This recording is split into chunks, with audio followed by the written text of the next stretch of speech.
Setelah mendapatkan pengakuan dari Sekte Hautien, Tangsen memutuskan untuk pergi berkunjung ke Akademi Sri Lanka. Karena tepat hari ini adalah hari perjanjian 5 tahun 7 monster Sri Lanka reunian. Ia tahu janji tersebut dari Master Xiao karena diceritakan dulu sebelum ia berangkat ke kota pembantaian, ia sempat mampir ke akademi dan bertemu dengan Master Xiao. Dai Mubai bersama Su Ying datang terlebih dahulu yang kemudian disusul oleh Mang Houjun. Ketika akan melewati gerbang, ketiganya hampir diusir oleh seorang murid yang menganggap kalau mereka bertiga ini adalah penipu. Karena sebelum kedatangan mereka, banyak orang-orang berdatangan dan mengaku-ngaku kalau mereka adalah 7 monster Sri Lanka.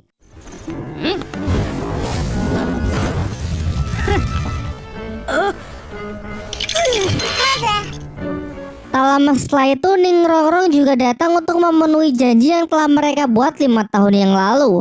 Namun sayangnya Oishike tidak bersamanya karena seperti yang sudah kita tahu bahwa Oishike memutuskan untuk pergi dari Sekte Cahaya Kibau dan berjanji akan kembali setelah mendapatkan kekuatan yang cukup untuk bisa melindungi Ning Rongrong. Tangsen kemudian datang untuk melengkapi acara reuni tersebut. Namun karena penampilannya yang telah sangat jauh berubah, teman-temannya tidak bisa langsung mengenalinya dan justru menganggap kalau Tangsen ini palsu, sementara Tangsen yang asli telah ia celakai. 狼小子，你们听我解释。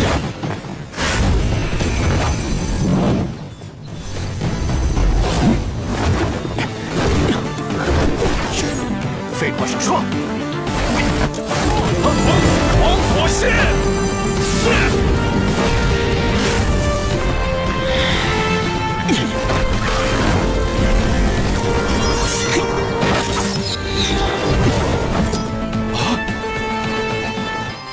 Ketika pertarungan pecah, sebenarnya Tangsen sudah cukup membuktikan keasliannya dengan kekuatan roh pelindung rumput biru perak dan senjata rahasia yang menjadi ciri khasnya.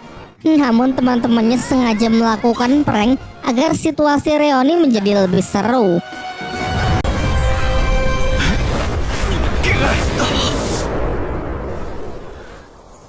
小三，欢迎回来。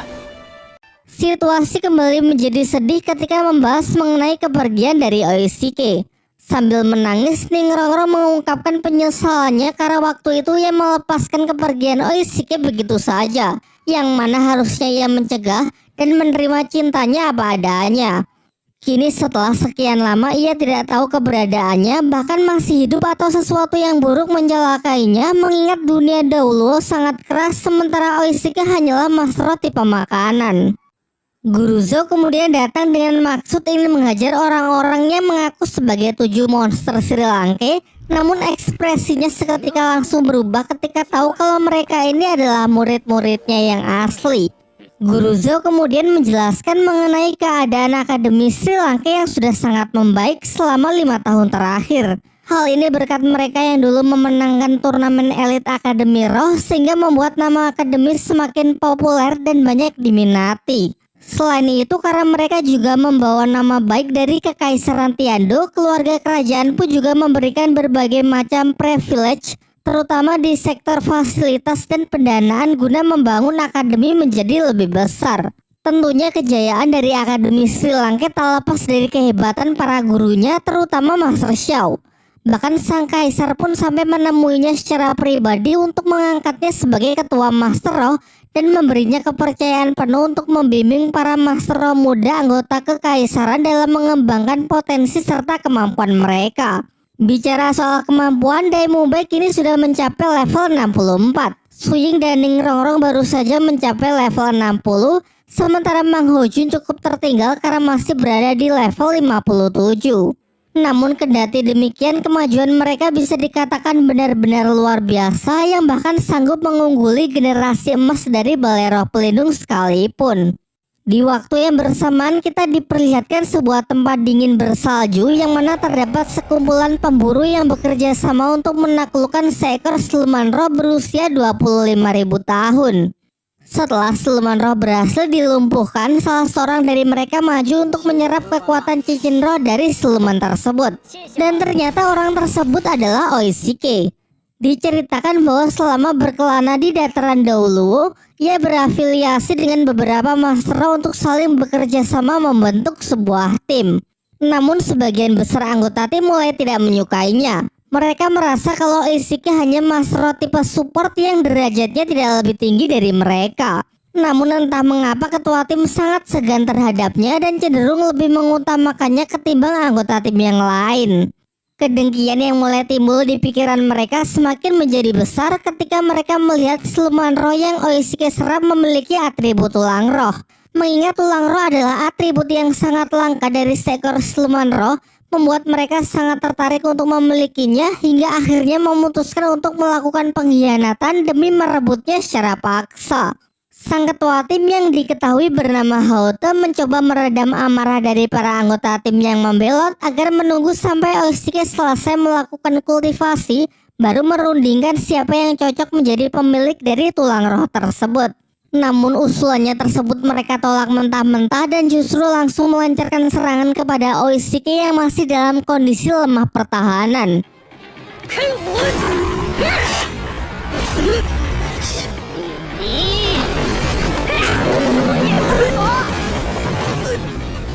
Secara level, kekuatan roh Haote memang lebih unggul dari para anggotanya. Tepatnya di level 76, sementara yang lain rata-rata hanya berada di level 60. Namun meskipun demikian, nampaknya 5 lawan 1 tetaplah bukan pertarungan yang adil. Ia masuk ke dalam jebakan lawan yang memiliki kemampuan suara pelumpuh sementara, dan kesempatan ini kemudian dimanfaatkan musuh untuk mengganggu proses penyerapan cincin roh dari Oishiki.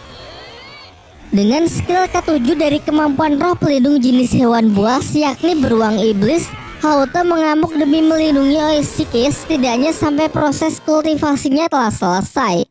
Usahanya tersebut tidak sia-sia. Oishiki yang sudah kembali bangkit segera berusaha membantu Haote untuk memberikan perlawanan dan mengendalikan situasi. Terciptalah kabut pekat dari hasil benturan dua kekuatan roh. Hal itu dapat dengan baik Oishiki manfaatkan untuk menyamarkan dirinya dan melancarkan serangan menggunakan senjata rahasia yang dulu ia peroleh dari Tangsan. Tetapi tetap saja sebagai seorang Master Roh tipe support, ia cukup kewalahan jika harus bertarung sendirian. Dua Master Roh musuh yang masing-masing memiliki kekuatan elemen es dan burung gagak hitam mengejarnya habis-habisan hingga masuk ke dalam hutan.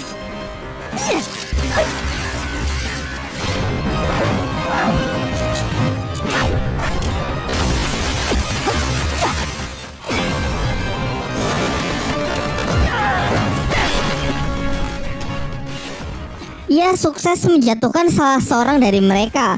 Sementara untuk musuh yang memiliki kemampuan elemen es masih berada di atas angin, terus mendesak Oishiki dengan berbagai skill rohnya yang memiliki serangan combo jauh lebih bervariatif.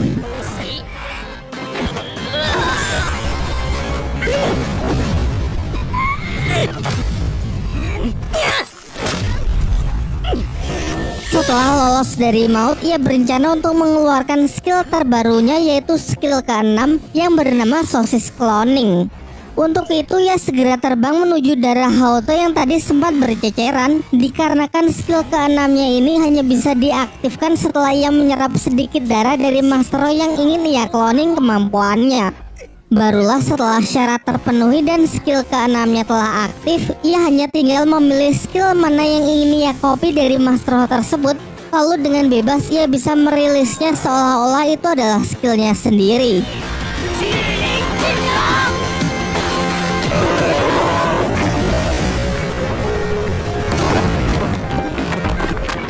Meski dapat dikatakan kalau skill ke-6-nya ini sangatlah powerful, namun nampaknya hanya bisa digunakan sekali dalam sebuah pertarungan karena konsumsi energi rohnya saja dapat mencapai lebih dari 70%.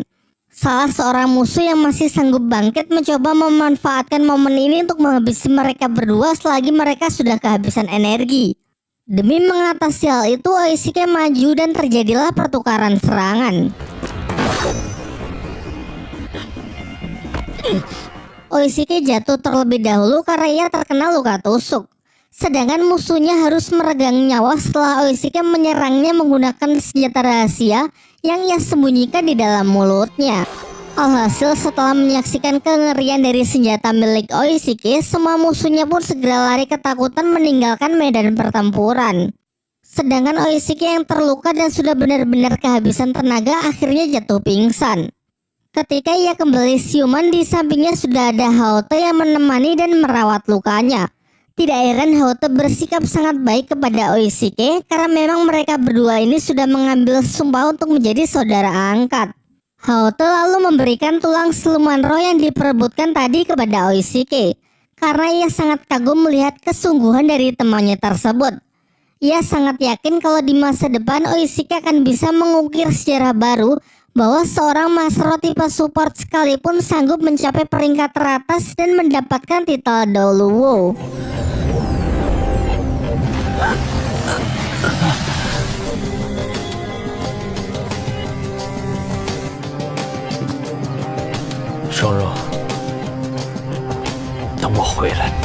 Kita kembali ke Akademi Silangke. 5 alumni yang berkunjung kini telah bertemu dengan para guru yang lain. Mereka lalu menceritakan masing-masing pengalaman yang mereka alami selama 5 tahun ini. Daimube kini telah berhasil mengalahkan kakaknya sehingga ia kini telah resmi diangkat menjadi putra mahkota. Ia juga mengatakan kalau ia dan Suing memutuskan untuk tinggal 2 hari di Akademi Silangke sebelum kembali ke Kekaisaran Xingluo. Sedangkan Tangsan menjelaskan bahwa kini ia telah mendapatkan pengakuan dari Sekte Haotian dan jika ia berhasil memenuhi 3 syarat yang diberikan oleh tetua, maka ia diberi kepercayaan untuk mengisi kursi kepemimpinan dari sekte berikutnya. Master Xiao menyampaikan pendapatnya kalau 3 syarat yang diberikan sekte sebenarnya adalah bentuk ujian yang harus dilalui oleh Tangsan. Berlatih sampai level 80 akan menguji keteguhannya. Sementara membunuh pemimpin dari Balai Roh Pelindung dan mendapatkan cincin roh 100.000 tahun berarti menguji keberanian dan kecerdasannya. Semua ini tentu para tetua lakukan demi membangun masa depan dari Sekte Haotian agar kelak Sekte Haotian bisa menunjukkan kembali eksistensinya di dataran Douluo. Guru Liu Erlong lalu menanyakan kapan sekiranya Tangsan bisa kembali menemui Xiaowu. Dan Tangsan menjawab bahwa setelah dari sini ia akan langsung berangkat menuju hutan pertarungan bintang. Ia akan tinggal sementara untuk menemani Xiao berlatih hingga mencapai level 60, baru setelah itu ia akan membawanya ke sini. Jika nanti Tangsan berhasil menemui Xiao, Guru Liu Erlong berpesan agar Tangsan menyampaikan rasa rindunya. Dan untuk selamanya ia akan menjadi ibunya, tidak peduli mau apapun identitasnya. Kedatangan dari para alumni Legend Akademi Silangke dimanfaatkan Flander untuk lebih menaikkan engagement dan popularitas akademi. Untuk itu ia menggelar sebuah acara bertajuk kembalinya 7 monster Silangke yang akan melakukan sparring untuk melihat kehebatan mereka masing-masing. Namun Guru Liu Erlong selaku pengatur acara tersebut justru merubah konsep yang tadinya pertarungan antar alumni menjadi pertarungan para alumni melawan 2 guru, yaitu Flander dan Guru Zhao. Sampai keesokan harinya dibentuklah arena melingkar di halaman akademi sebagai arena pertarungan. Kelima alumni Sri Lanka datang bersama Master Xiao dan masing-masing dari mereka mengenakan topeng untuk memberikan kesan misterius. Sebelum pertarungan dimulai, Flander memperkenalkan para alumni sebagai juara dalam turnamen Akademi Roh paling bergengsi sedataran Douluo. Dan sekarang mereka akan menunjukkan betapa hebatnya Master Roh lulusan dari Akademi Sri Lanka. Yang pertama, Tangsan Master Roh tipe pengendali level 59, Daimube Master Roh tipe penyerang depan level 64, Mang Hojun tipe penyerang depan level 57, Susu King tipe penyerang samping level 60, dan Ning Rongrong tipe support level 60. Sementara di pihak guru ada Zhao Wuji Master Roh tipe penyerang depan level 81 dan Flander Master Roh penyerang depan dengan level 83. Aturannya jika tim alumni sanggup bertahan sebelum 3 dupa habis terbakar, maka mereka akan dinyatakan sebagai pemenang. Pertarungan pun dimulai. Guru Zhao merilis skill roh kelimanya yaitu tekanan gravitasi guna untuk membatasi pergerakan dari Tangsa dan kawan-kawan. Ia kemudian maju dan langsung mengincar Daimube. Namun Daimube menyambutnya dengan sangat baik menggunakan skill keempat meteor harimau putih yang sanggup memukul mundur Guru Zhao. Hal ini mengakibatkan hilangnya pengaruh tekanan gravitasi sehingga Ning Rongrong bisa dengan leluasa mengeluarkan skill supportnya kepada rekan-rekannya untuk melancarkan serangan balasan. Tang San berhasil menjebak Guru Zhou ke dalam kandang rumput biru perak yang ia lapisi dengan medan energi sehingga sama sekali tidak mudah untuk dihancurkan. Flander yang masih terbang bebas di angkasa berusaha Tang San jatuhkan dengan menggunakan laser mata iblis ungu.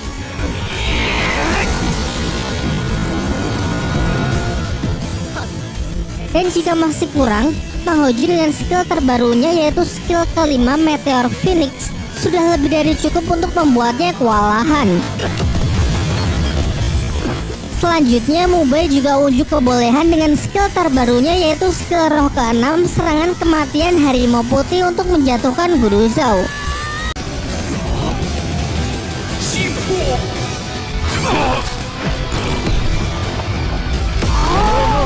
属性增幅，那是什么？ Yang melakukan serangan combo dengan swing tanpa ada rasa sungkan-sungkannya sedikit pun.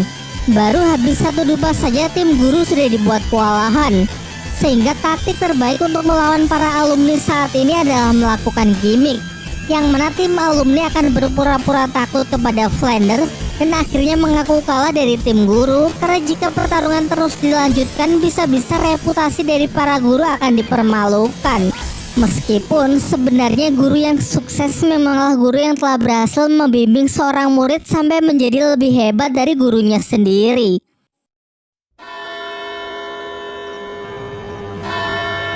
Sementara itu di Balai Roh Pelindung terasa suasananya sangat mencekam. Seorang panglima tempur datang ke istana untuk menyampaikan laporan kepada Bibi Dong bahwa sekarang seluruh pasukan telah siap. Nampaknya dari sinilah Bibi Dong mulai bergerak untuk menjalankan rencananya dalam menjatuhkan 7 sekte besar dan menguasai seluruh dataran Douluo. Di sekte Cahaya Kibau terlihat Ning Fengzi bersama Gurong si Master Tulang tengah membicarakan mengenai perkembangan para murid di sektenya yang mengalami kemajuan cukup pesat setelah mendapatkan bimbingan dari Ning Rongrong. Sementara itu di perbatasan sekte seperti biasa terdapat beberapa penjaga yang sedang melakukan patroli rutin. Situasi nampak aman sampai tiba-tiba terdengar suara yang mencurigakan dari balik semak-semak, dan setelah diperiksa ternyata itu adalah serangan dari musuh. Masih beruntung sebelum terbunuh salah seorang penjaga berhasil mengirimkan sinyal bahaya untuk memperingatkan para penjaga yang lain agar meningkatkan kewaspadaannya. 快去禀告宗主，改变计划，强攻！ Di benteng sekte para penjaga cukup bisa menahan para musuh berkat senjata rahasia dari Tang San. Sayangnya hal itu tidak bisa bertahan lama sampai master musuh berhasil menghancurkan benteng tersebut dan mulai memasuki area sekte.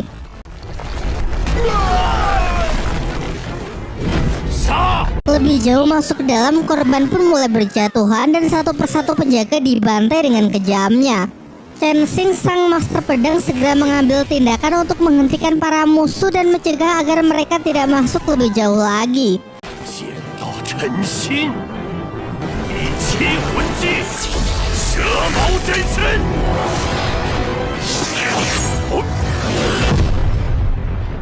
Namun sementara Chen Xing disibukkan dengan pertarungan melawan Master Douluo musuh-musuh yang lain mulai berhasil masuk ke gedung utama sekte melalui jalur udara yang dipimpin oleh seorang master wanita yang juga bertitel Douluo. Wanita itu menggunakan skill ke-8-nya yaitu darah mendidih yang sanggup membakar habis sekte meratakannya hingga menjadi abu. Bahkan anak-anak pun juga tak luput dari kebrutalan mereka hingga beruntung Master Tulang datang untuk menolongnya.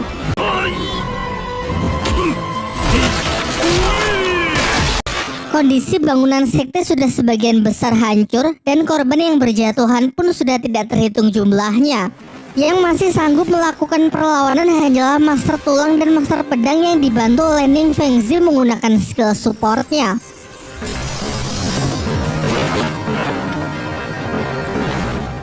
Namun jumlah musuh yang berdatangan terlalu banyak untuk bisa diatasi, hingga pada akhirnya Master Pedang pun memberikan isyarat agar Master Tulang mengajak Ning Fengzi untuk segera pergi dari medan perang, karena kalau sampai Ning Fengzi juga ikut tewas, maka sekte Cahaya Kibau akan benar-benar musnah.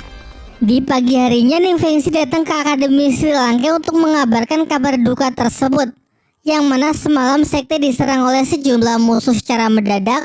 Pertarungan berlangsung hingga 2 jam dan sekte mengalami kekalahan yang sangat parah. Lebih dari setengah jumlah murid terbunuh serta jumlah korban yang terluka terus meningkat. Master Pedang yang mengorbankan dirinya untuk menahan musuh mengalami luka yang sangat parah. Ia kehilangan tangan kanannya setelah berhasil mengalahkan 3 Master Roh bertitel Dauluo dan membuat pihak musuh terpaksa mundur. Tentu tidak ada pihak yang memiliki kekuatan sebesar ini selain Balai Roh Pelindung. Mereka bahkan bekerja sama dengan 4 sekte dalam penyerangan tersebut. Ning Fengzi kemudian memperingatkan Master Shao bahwa setelah penyerangan sekte Cahaya Kibau, target Balai Roh Pelindung selanjutnya kemungkinan besar adalah sekte Naga Tiran Petir Biru. Sebaiknya Master Shao segera pergi untuk memperingatkan mereka. Sementara ia akan memindahkan sekte Cahaya Kibau yang tersisa ke kota Tiandou untuk mendapatkan perlindungan dari kekaisaran. Sebelum pergi, Ning Fengzi menitipkan putrinya sementara waktu di Akademi Sri Lanka, mengingat keadaan sekte sekarang sedang tidak baik-baik saja. Dalam hati ia mengutuk keras tindakan keji dari Balai Roh Pelindung yang telah membunuh lebih dari 2000 murid di sektenya. Mengikuti saran dari Ning Fengzi, Master Shao bersama Guru Liu Orlong mendatangi sekte Naga Tiran Petir Biru untuk memperingatkan mereka mengenai Balai Roh Pelindung yang mulai bermain kotor. Namun sayangnya sebelum dapat mencapai sekte, Master Shao menyaksikan banyak jasad yang mengambang di sepanjang pantai yang menandakan kalau kedatangan mereka sudah terlambat. Karena kini semua orang telah terbunuh dan sekte Tiran Naga Petir Biru telah sepenuhnya hancur. Singkat cerita, ia kembali ke Akademi Sri Lanka untuk menceritakan semuanya kepada Flander mengenai kampung halamannya yang kini telah musnah. Sebanyak 1.800 orang tewas di gerbang masuk. Ayahnya sebagai ketua sekte pun jasadnya telah hancur dan 3 tulang rohnya telah diambil. Kini setelah melihat kekuatan tempur dari pihak Balai Roh Pelindung yang sudah sangat kuat, kemungkinan mereka akan langsung menargetkan 2 kekaisaran besar, yaitu Kekaisaran Xingluo dan Kekaisaran Tiandou. Di waktu yang bersamaan, Bibi Dong mendapatkan laporan dari bawahannya kalau pasukannya telah gagal memusnahkan seluruh sekte Cahaya Kibau. Apalagi jika dibandingkan dengan sekte Cahaya Kibau, korban yang tewas di pihaknya terhitung jauh lebih banyak. Serta 3 Master Roh bertitel Dauluo mengalami luka yang sangat parah sehingga pihaknya terpaksa mundur. Sementara dalam penyerangan klan Naga Tiran Petir Biru, pihaknya berhasil meratakan seluruh sekte. Namun perlawanan yang begitu sengit dari ketua sekte mengakibatkan tewasnya tetua ke-9 Balai Roh Pelindung. Pembicaraan pun ditutup dengan Bibi Dong yang memerintahkan agar Hu Lena menyusul rombongan yang ia kirim ke hutan pertarungan bintang dalam rangka memburu Xiao Wu. Kembali ke Akademi Sri Lanka, Guru Xingming mengabarkan berita mengenai Balai Roh Pelindung yang telah membuat pernyataan bahwa pihak mereka akan membantu dalam menyelidiki siapakah dalang di balik penyerangan 2 sekte besar, yang mana padahal jelas-jelas Balai Roh Pelindunglah pelakunya. Tentunya ini hanyalah sebuah alibi yang sengaja dimainkan oleh Balai Roh Pelindung guna merahasiakan kebusukan mereka dari publik. Namun tetap saja tanpa adanya bukti yang kuat tidak akan ada yang berani meragukan Balai Roh Pelindung. Selain itu, pihak Balai Roh Pelindung juga mengungkit mengenai pemilihan kembali 7 sekte besar demi keuntungan mereka.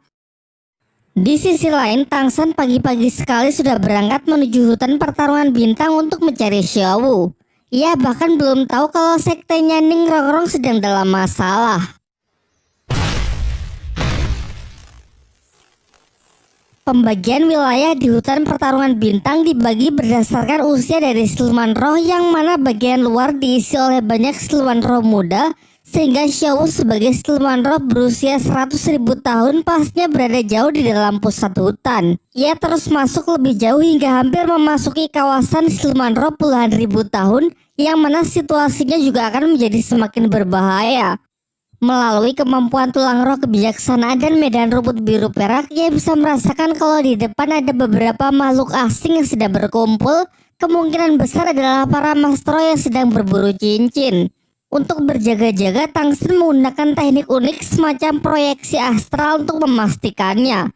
Teknik ini ia lakukan dengan cara memusatkan energi spiritual ke satu arah dan bersatu dengan rumput biru perak sekitar untuk dapat melihat hingga 1,5 km jauhnya. Ternyata mereka ini merupakan tim khusus bentukan balai roh pelindung yang kemungkinan ditugaskan untuk mencari Xiao Wu. Sementara ia sendiri juga belum bisa menemukan Xiao Wu, ia pun memutuskan untuk mendekati tim dan mendapatkan simpati agar diizinkan bergabung.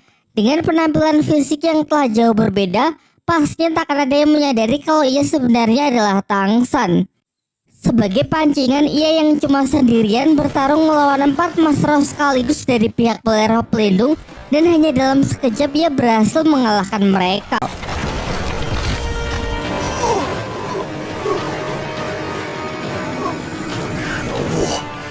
让你尝尝这一招！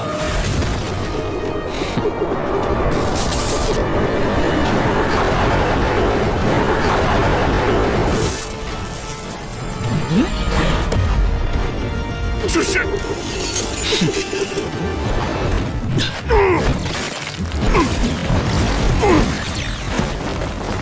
咦？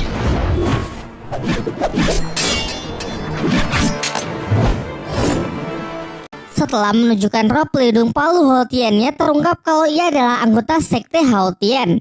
Ia mengaku kalau dirinya sudah dikeluarkan dari Sekte Haotian dan sekarang menjadi master roh yang bebas. Sedangkan tujuannya datang ke hutan ini hanyalah untuk berburu siluman roh, dan setelah melihat ada sebuah tim dengan tujuan yang sama, ia pun berminat untuk melakukan kerjasama. 如果我说我不是昊天宗的人呢？竟然派出了2名封号斗王，武魂殿真是冲小五来的。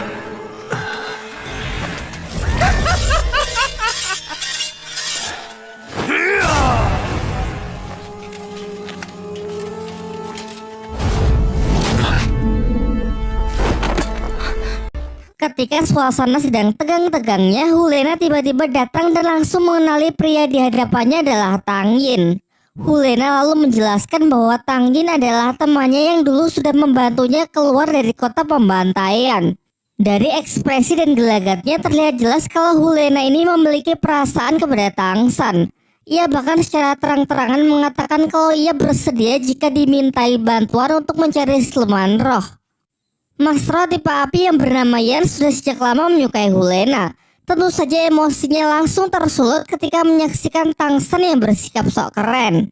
Di sini Tang Shen memang sangat pandai dalam membaca dan menguasai situasi. Ia memanfaatkan perasaan Hulena untuk mendapatkan perlindungan dari desakan balai roh pelindung.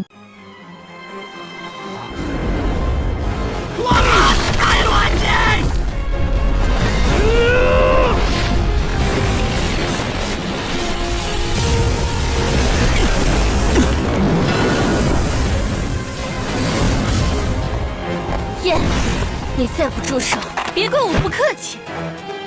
娜娜。 Hulena yang termakan pesona Tang Shen sontak menunjukkan sikap lembutnya lalu mengundangnya untuk bergabung di campnya dengan alasan ia ingin membicarakan mengenai hasil latihan pengendalian medan dewa pembunuh yang dulu sama-sama mereka dapatkan. Singkatnya, setelah mendapatkan kepercayaan dari Master Hantu dan Master Krisan melalui Hulena, akhirnya Tang Shen pun diizinkan untuk bergabung di timnya. Di sisi lain, Ning Fengzi dan Master Xiao mendatangi istana Kekaisaran Tiando untuk membicarakan mengenai balai roh pelindung bersama sang kaisar.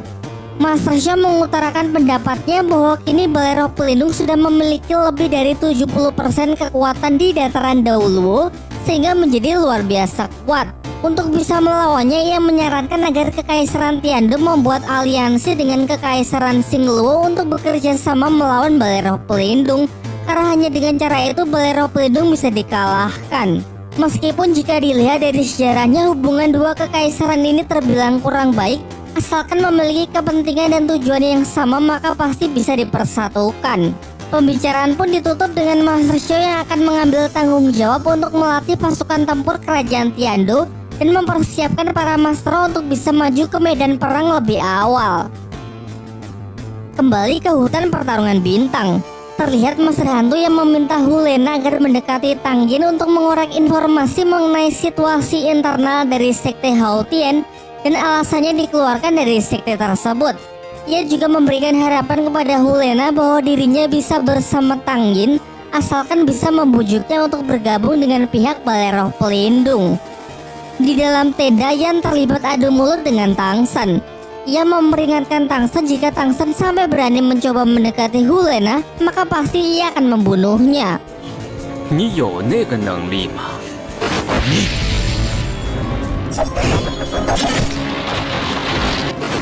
夜深了，都早点休息吧。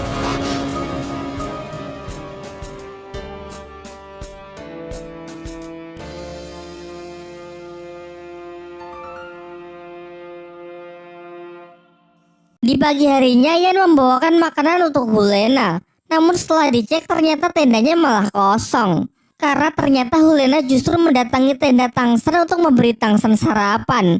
Tang San kemudian memanfaatkan kebaikan Hulena untuk mengorek informasi mengenai apa tujuan Balai Roh Pelindung mengirim tim ke hutan pertarungan bintang. Dan terungkap kalau dugaannya ternyata memang benar bahwa tujuan mereka ke tempat ini adalah untuk mencari Xiao Wu. Di sini Tang San mengarang cerita untuk mengkelabui Hulena. Ia menceritakan pasca keluar dari kota pembantaian, ia memutuskan untuk kembali ke sekte Hao Tian. Namun begitu sampai aura dewa membunuhnya yang masih belum bisa ia kendalikan mengamuk hingga mengacaukan seisi sekte, menjatuhkan banyak korban, dan karena hal itulah ia pun diusir dari sekte Hao Tian. Benar-benar pendongeng yang handal ya. And then Hulena mempercayainya begitu saja dan justru semakin bersimpati kepada Tang San. Sementara di luar tenda, Yan yang mendengar keuuan mereka terbakar api cemburu dan sarapan yang tadinya ia siapkan untuk Hulena pun ia makan sendiri tanpa dikunyah. Setelah matahari sudah mulai naik, perjalanan menuju ke pusat hutan pertarungan bintang pun dilanjutkan. Dari bisikan Master Hantu terdengar bahwa menurutnya orang yang bernama Tang Yin itu bisa dipercaya. Yang mana ini berarti kalau rencana Tang San telah berjalan dengan lancar. Secara diam-diam ia mengeluarkan teknik Rogo Sukmonya untuk mengecek terlebih dahulu apakah Xiao Wu benar-benar ada di depan sana. Tepat di pusat hutan itu ia melihat ada sebuah danau yang dikuasai oleh dua siluman roh berusia 100.000 tahun. Luapan energi spiritual yang dilepaskan oleh salah satu siluman menyerang teknik Rogo Sukmo Tang San hingga kembali ke tubuh aslinya. Tak lama setelah itu terdengar suara wanita yang disertai dengan aura siluman yang begitu kuat seakan menyambut kedatangan mereka di pusat hutan pertarungan bintang. Diperlihatkan wajah terkejut Master Krisan ketika melihat di hadapannya sudah ada siluman roh Raja Kera Titan 100.000 tahun yang sangat melegenda di dunia dahulu. Sementara Tang San langsung menyadari kalau tepat di pundak siluman itu berdiri Xiao dengan outfit baru dan fisik yang tentunya sudah lebih dewasa. Hal ini mengingatkannya dengan peristiwa lalu saat Xiao diculik oleh siluman tersebut. Besar kemungkinan mereka memang sudah sejak lama berteman dan maksud dari siluman tersebut waktu itu adalah untuk melindungi Xiao dari para manusia. 武魂殿，今天就做个了断吧。 Hanya dengan sekali auman, formasi dari Balai Roh Pelindung pun langsung sanggup makhluk itu buat kocar-kacir.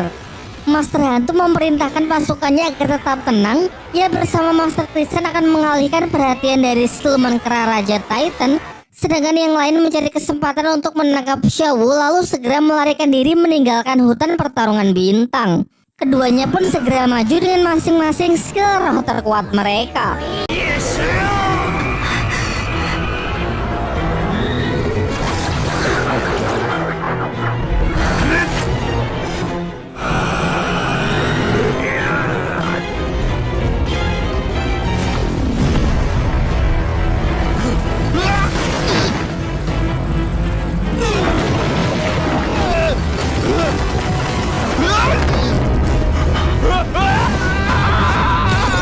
Master Krisan yang berupaya membantu pun juga tak sempat mengeluarkan skill rohnya setelah kemunculan satu siluman lagi, yakni siluman banteng sanca ungu.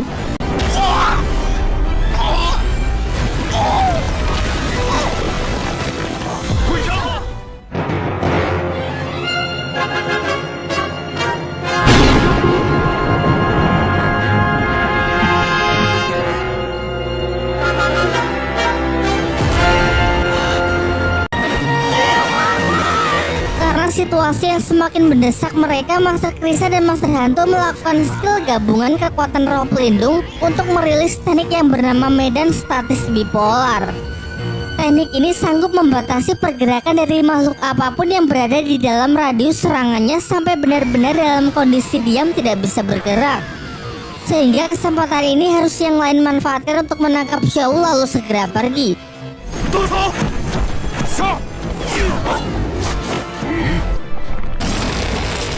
Sebisa mungkin Xiao melakukan perlawanan dan menghindari gempuran dari master kelas atas.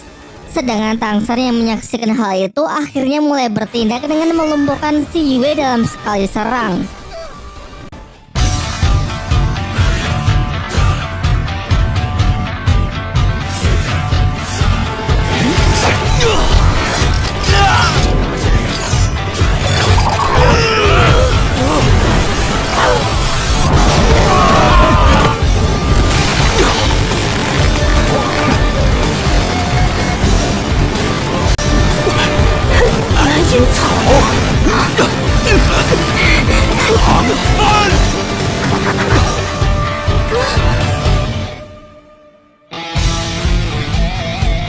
Dilihat dari gaya bertarung dan berbagai senjata rahasia yang digunakan, Xiao langsung menyadari kalau pria itu adalah Tang San.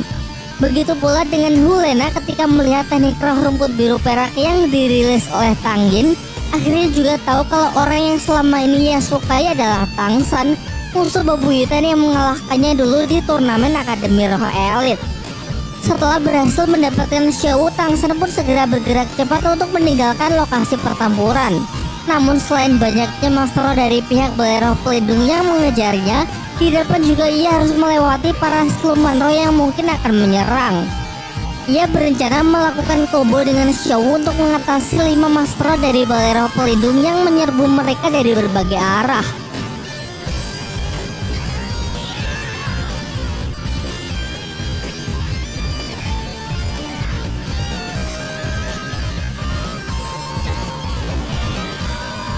Satu master berhasil Tang San atasi dengan teknik kandang rumput biru perak.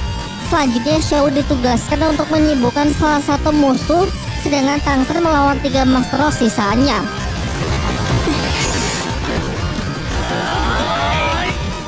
Menggunakan senjata rahasia yaitu undangan Dewa Kematian, 2 musuh berhasil dilumpuhkan.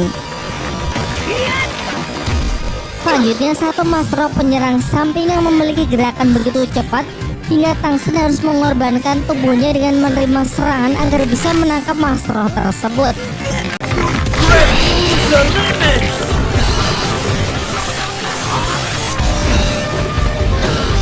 My brain moves with the shadows. Just try to keep up with me.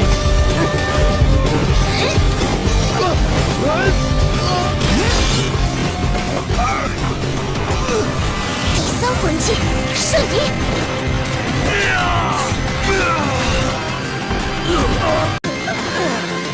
Setelah berhasil lolos dari serangan tersebut, masalah kembali muncul karena kini mereka berdua telah memasuki kawasan siluman roh berusia puluhan ribu tahun. Sialnya lagi mereka harus melawan siluman roh laba-laba berwajah iblis dengan usia 30.000 tahun.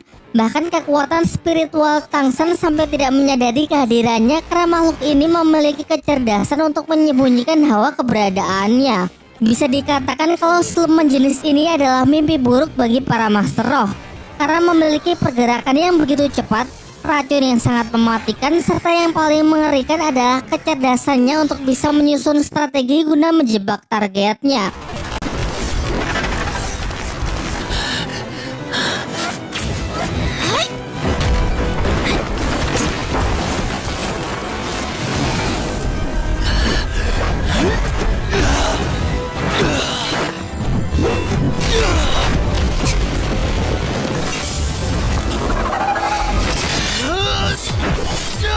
Berkat kerjasamanya dengan Xiao, Tang San pun berhasil membuat siluman laba-laba pergi melarikan diri. Namun kini kekuatan Tang San benar-benar telah mencapai batasnya. Bahkan untuk lari saja sudah tidak punya tenaga lagi. Padahal di belakang rombongan dari Balai Roh Pelindung yang tersisa masih berupaya mengejarnya.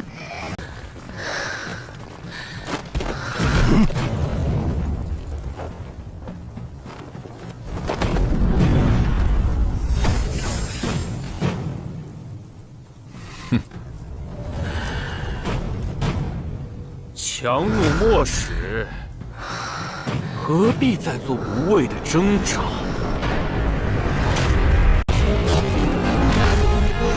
Para master balai roh pelindung yang sudah mengepung Tangsan mengeluarkan teknik perwujudan roh pelindung kemudian menyatukan kekuatan untuk mendesak Tangsan.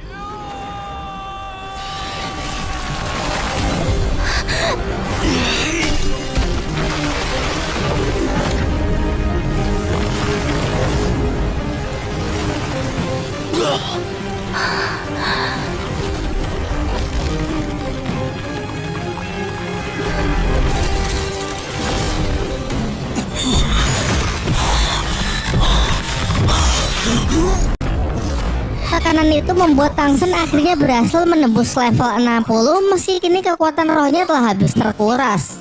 Ia kemudian menatap ke langit dan menyadari kalau itulah jalur satu-satunya untuk bisa melarikan diri. Ia berniat untuk mengorbankan dirinya dengan melemparkan Xiao ke udara, sementara ia akan mengerahkan sisa tenaganya untuk bertarung habis-habisan demi menahan pasukan dari balai roh pelindung. Serangan demi serangan fatal ia terima, namun terus berupaya untuk memberikan perlawanan.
Terakhir ia merilis teknik rahasia dari pecahan tulang rohnya, namun teknik ini justru ia gunakan untuk bunuh diri guna mengeluarkan tulang roh kaki terbangnya.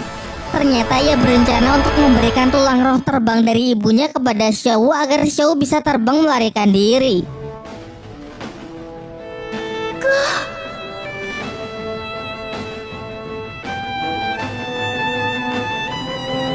要是有一天，有很多人想要杀我，那些人又是你打不过的。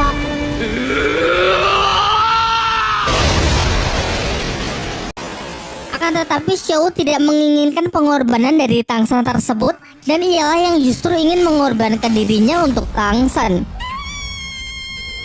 Ledakan dari kekuatannya menciptakan medan energi yang menghempaskan para master balai roh pelindung.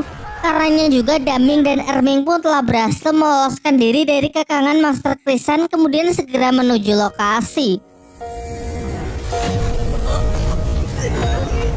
Dijelaskan bahwa ketika siluman roh berusia 100.000 tahun mati, maka akan menciptakan sebuah medan energi yang tidak bisa ditembus.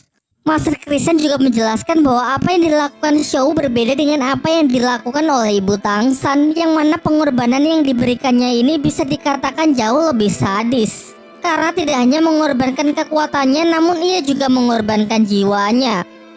Dulu saat Tang Hou mendapatkan cincin roh 100.000 tahun dari Ain, tubuh Tang Hou sudah cukup kuat untuk bisa menerimanya karena Tang Hou sudah berada di level 90. Sehingga karena Ain hanya menyerahkan kekuatannya saja, maka Ain masih bisa hidup dan hanya perlu berkultivasi dari nol lagi.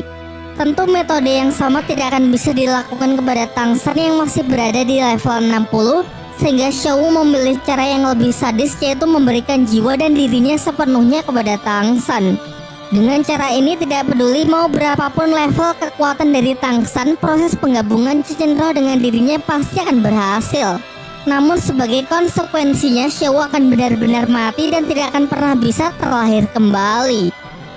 Master Kristen yang merasa kalau sudah tidak ada kesempatan lagi untuk bisa menangkap Xiao, mengajak semuanya agar segera mundur dan kembali ke Balai Roh Pelindung.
Di pagi harinya saat Tangsan sudah siuman, ia mendapati luka-luka di sekujur tubuhnya telah sepenuhnya sembuh, bahkan kaki kanannya yang hancur kini telah kembali seperti sedia kala.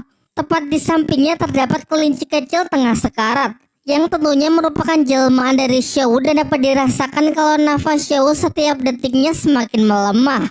Di tengah kesedihannya, Tangsan melihat bunga langka yang dulu pernah ia berikan kepada Xiao dan memang selalu Xiao simpan.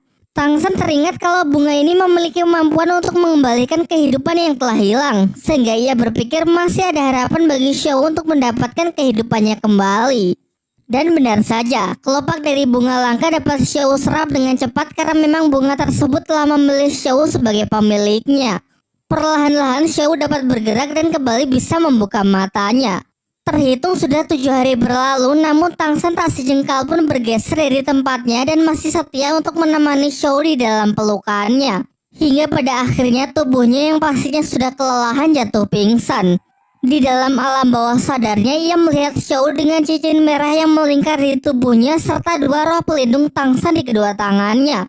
Di saat yang bersamaan, Tangsan dapat merasakan kalau semua atributnya mengalami peningkatan yang cukup signifikan, serta level kekuatan rohnya yang kini telah mencapai level 65. Hal ini tentu saja karena Xiao yang memang sudah memberikan keseluruhan dari jiwanya. Meski sudah beberapa kali membuka mata, Erming mengatakan kalau sekarang jiwa Xiao hampir tidak ada karena yang tersisa hanya tinggal tubuhnya saja. Namun ia mengungkapkan kalau masih ada satu cara untuk Tangsan lakukan agar bisa memulihkan Xiao. Dengan tegas, Tangsan mengatakan tidak peduli mau seberbahaya dan sesulit apapun, pasti akan tetap berusaha ia lakukan. Kesungguhan dari Tangsan tersebut cukup membuat Erming kagum dan mulai berpikir bahwa pengorbanan dari Xiao memanglah sangat worth it. Ia kemudian menjelaskan kalau ada 3 benda langka yang harus Tangsan dapatkan agar bisa memulihkan Xiao. Yang pertama yaitu rumput roh mulia yang sanggup membangkitkan jiwa. Yang kedua adalah Raja Ginseng tingkat 9 berusia puluhan ribu tahun yang berguna untuk mengkreat tubuh manusia. Dan yang terakhir adalah sebuah pil tenaga dalam dari monster primitif yang berfungsi untuk menyatukan jiwa dan tubuh. Untuk rumput roh mulia akan ia urus bersama Daming. Dan kebetulan Tangsa sudah memiliki pil tenaga dalam monster primitif yang dulu pernah ia ambil dari monster ular naga di jalur neraka kota pembantaian. Sehingga kini yang perlu dicari hanya tinggal Raja Ginseng tingkat 9. Setahu Erming, siluman tanaman langka itu kemungkinan besar berada jauh di wilayah utara dan Tangsan bisa mencarinya di hutan terkenal di bagian utara. Erming juga berpesan agar membawanya hidup-hidup karena jika dalam keadaan mati maka tidak akan ada gunanya. Setelah tahu bagaimana cara menolong Xiao, Tangsan pun bergegas meninggalkan hutan pertarungan bintang. Namun sebelum itu ia ingin membuat perhitungan dengan siluman roh laba-laba berwajah iblis yang sempat melukai Xiao Karena siapapun yang berani mengganggu Xiao maka tidak akan satupun yang akan ia lepaskan. Ia mengejar habis-habisan siluman tersebut, menyerangnya menggunakan rumput biru perak, palu Haotian, senjata rahasia, sampai tombak kaisar biru perak. Bahkan sepertinya effort yang Tang San kerahkan ini bisa dibilang terlalu overkill.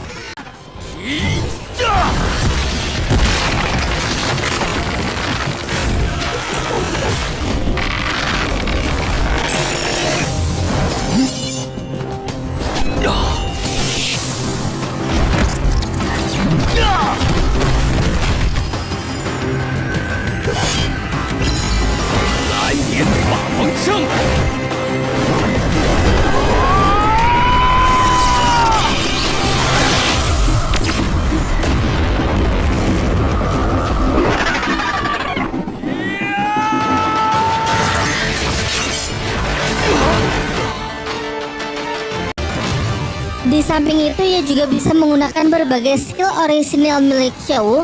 Salah satunya adalah skill keempat perisai tak tertembus untuk menghancurkan tubuh siluman itu dari dalam. Setelah siluman mati, Tang San menyerap kekuatannya yang kemudian ia tambahkan untuk memodifikasi tulang roh kaki laba-labanya.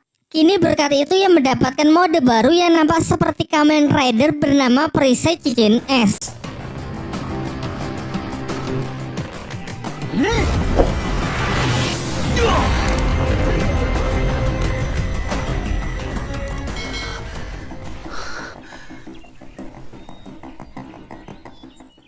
Flashback sebentar ke scene ketika Tang San akan berpisah dengan Erming. Erming menjelaskan kalau kelak di saat kebangkitan dari Xiao, Tang San harus mengembalikan tulang roh Xiao, memberikan seluruh kekuatannya kepada Xiao, yang berarti semua roh pelindung Tang San akan dipindahkan ke tubuh Xiao dan mengakibatkan hasil latihan Tang San selama bertahun-tahun akan lenyap. Jadi dengan kata lain, Tang San harus bersedia menukarkan hidupnya dengan kehidupan Xiao. Namun nampaknya Tang San sama sekali tidak keberatan dengan hal itu. Ia mengatakan tanpa Xiao baik roh pelindung maupun hasil latihannya sama sekali tidak ada artinya.